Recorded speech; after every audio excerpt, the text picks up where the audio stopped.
Hello students, कैसे हैं यार आप सब? बढ़िया। उम्मीद करूंगा कि आशा है, विश्वास है कि आप सब अच्छे होंगे। और अच्छे होंगे तभी पढ़ने में मन लगेगा यार, क्योंकि सब्जेक्ट अपना ऐसा है ना, बिना अच्छे हुए तो मज़ा ही नहीं आएगा। तो आज हम लोग डिस्कस करेंगे यार ऐसे कंपाउंड की। केमिस्ट्री में सबसे बड़ी प्रॉब्लम ऑर्गेनिक में क्या होती है कि यार हम लोग को तो समझ में आता है कि यार ये कंपाउंड है, ये कंपाउंड, लेकिन जब बच्चा नोट्स लेके बैठता है, क्वेश्चन पेपर लेके बैठता है, तो उसको पता होता है यार कि कौन से कंपाउंड की रिएक्टिविटी क्या है ना, कौन ज़्यादा रिएक्टिव है, कौन लेस रिएक्टिव है, कौन मोर रिएक्टिव है, किसकी एनर्जी ज़्यादा है, किसकी एनर्जी कम है। तो ऐसे ही पूरे कन्फ्यूजन को दूर करने के लिए आज के टॉपिक को हम लोग डिस्कस करेंगे। और उस टॉपिक का नाम क्या है? एरोमेटिसिटी। क्या नाम बच्चे? एरोमेटिसिटी। एरोमेटिसिटी है क्या?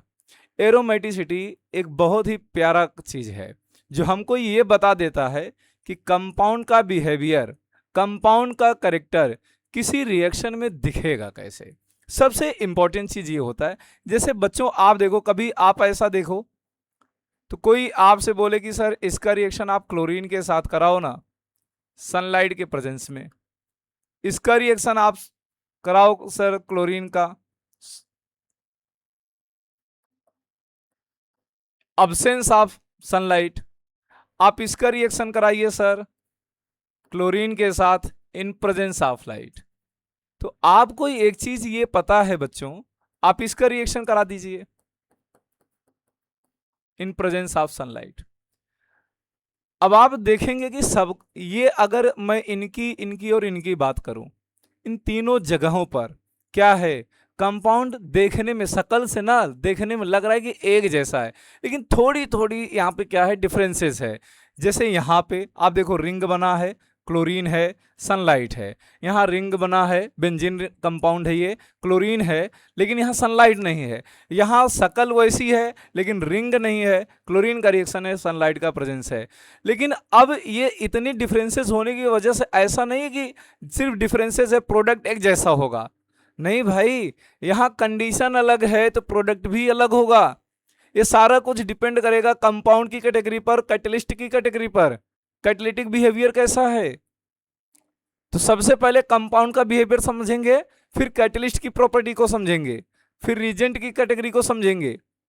तो कंपाउंड का बिहेवियर कैसा है, इसके बारे में आपको ये टॉपिक डिस्कस करने को बोलता है। क्या टॉपिक का नाम है बच्चे? एरोमेटिसिटी। सो अपन लोग मूव करेंगे एरोमेटिसिटी की ओर। तो बच्चों लाइकली हम लोग स्टार्ट करने जा रहे हैं aromaticity. According to aromaticity, all organic compounds classified in three category. How many category of organic compound according to aromaticity? Three. First one is aromatic.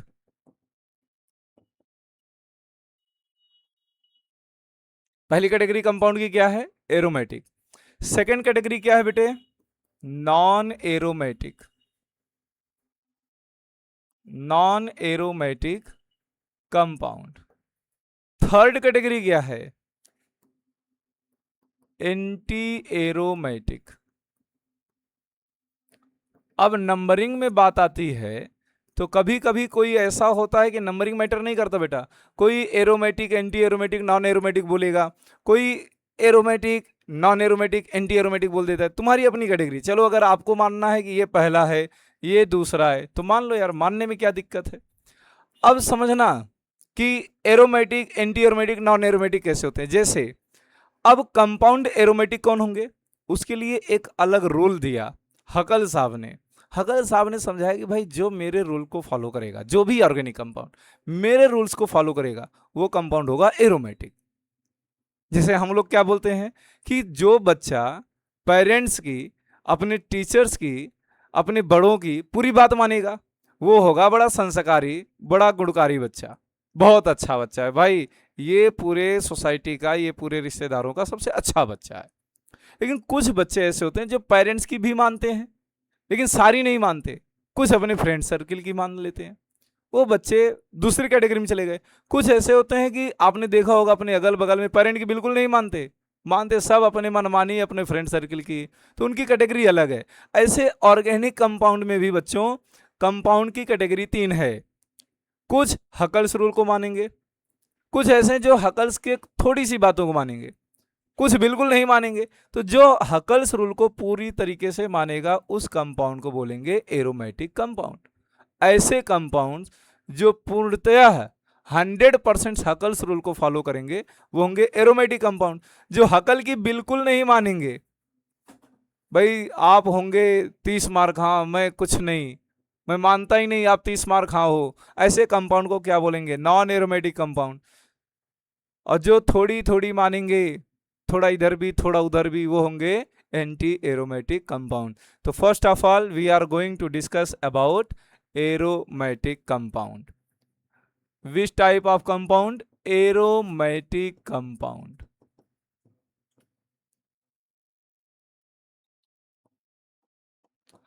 अब एरोमेटिक कंपाउंड क्या होंगे?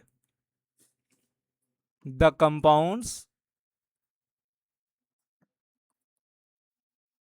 विच फॉलोज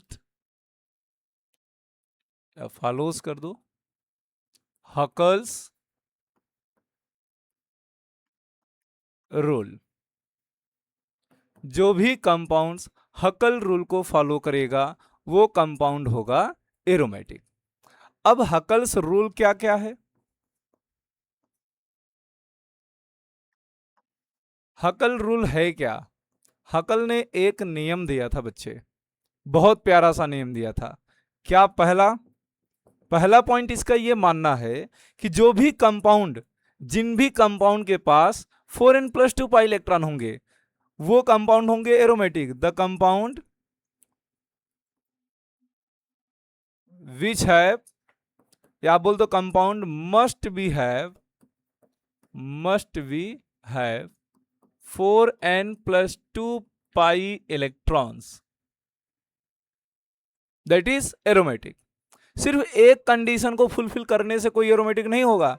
हकल्स की सारी बातों को जो मानेगा, एक एक बात मानेगा, बेटा इधर आओ, वो अच्छा बच्चा नहीं है, बेटा ये भी करो, ये भी अच्छी बात है, आप उसको करोगे, इसको करोगे, मम्मा क्या बोल रही वो सुनोगे, तब आप एक लायक, एक अच्छे, एक संस्कारी बच्चे माने जाओगे। इसी तरीके से हकल्स ने जो भी पॉइंट दिया था, जो भी कंडीशंस दिए थे, उसको जो फुलफिल करेगा वो होगा एरोमेटिक कंपाउंड। तो पहली कंडीशन क्या है?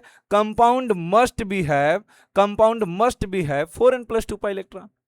सेकेंड, भाई कहा कि हर वो कंपाउंड जिसके पास 4n+2 पाई इलेक्ट्रॉन होगा वो होगा aromatic. Where n is equal to 0 भी हो सकता है, 1 भी हो सकता है, 2 भी हो सकता है, 3 भी, जो मन में आए सो ले लो आप। n की वैल्यू 0 भी हो सकती है, must be remind. Okay, second point क्या? सिर्फ होना नहीं चाहिए, these pi electrons must be delocalized in a ring. दूसरी बात क्या?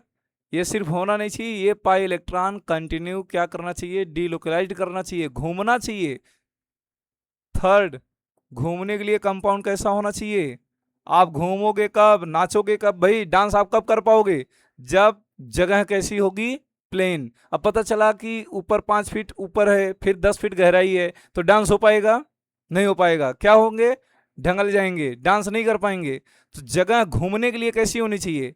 मैं मस्त इधर से उधर ऐसे ऐसे घूम सकता हूं, तो कैसी जगह पे घूम पाऊंगा? जब जगह कैसी होगी? प्लेनर।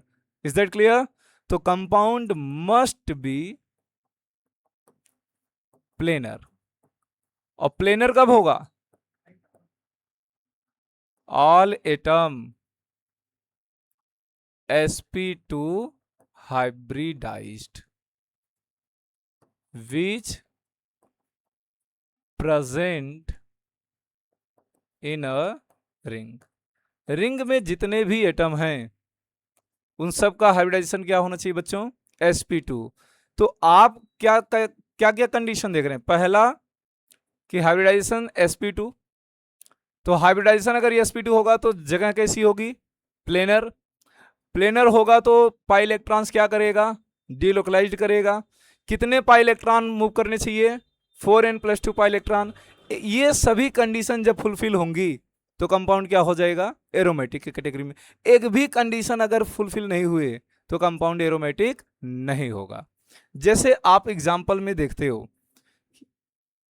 बचपन से देखते आए हो इस तरीके का डिजाइन,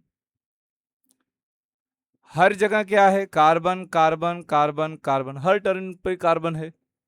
कार्बन की वैलेंसी 4 है, तो हर जगह क्या है बेटे, एक एक हाइड्रोजन है। आप देख लो, एक एक हाइड्रोजन। कार्बन की 4 वैलेंसी अपनी कंप्लीट है, सिग्मा सिग्मा सिग्मा, ये पाई बॉन्ड, ये पाई बॉन्ड। आप जानते हो ना, हर डबल बॉन्ड पे एक सिग्मा एक पाई होता है। भाई मुझे भी पता है, दुनिया वालों को भी पता है, ये सॉरी ये सिग्मा, ठीक है। अब हाइब्रिडाइजेशन कैसे कैलकुलेट करते हैं, हाइब्रिडाइजेशन के लिए, हाइब्रिडाइजेशन के लिए क्या रूल है, sigma plus lone pair electron. इधर तो कोई लोन पेयर इलेक्ट्रॉन है नहीं, तो जिसका भी हाइब्रिडाइजेशन निकालना है उस पे कितने सिग्मा है, 1 2 3, 1 सिग्मा 2 सिग्मा 3 सिग्मा। पाई को तो इन्वॉल्व किया नहीं जाएगा। 3 सिग्मा प्लस 0 लोन पेयर, सम करने पर कितना आ गया, 3। 3 पे हाइब्रिडाइजेशन क्या सीखे हो बेटा, sp2 कंपाउंड प्लेनर। जब कंजुगेशन भी है, अल्टरनेट है पाई बॉन्ड, अल्टरनेट है ना, double single double single double single double single alternate है, तो डिलोकलाइजेशन होगा। डिलोकलाइजेशन होगा तो कंपाउंड एरोमेटिक होगा। सो ये पूरे कंपाउंड ये जो भी हैं, ये बेंजीन क्या कर रहा है, हकल्स के सारे नियम को फुलफिल कर रहा है, सारे कंडीशन को फुलफिल कर रहा है। इसलिए बेंजीन से बेहतर एग्जाम्पल आपको जल्दी कोई समझाता नहीं। बेंजीन को देखते ही बोल देते भाई ये एरोमेटिक कंपाउंड है, इसकी आइडेंटिटी बन गई है benzene aromatic compound. Is that clear? Thank you. क्या सर?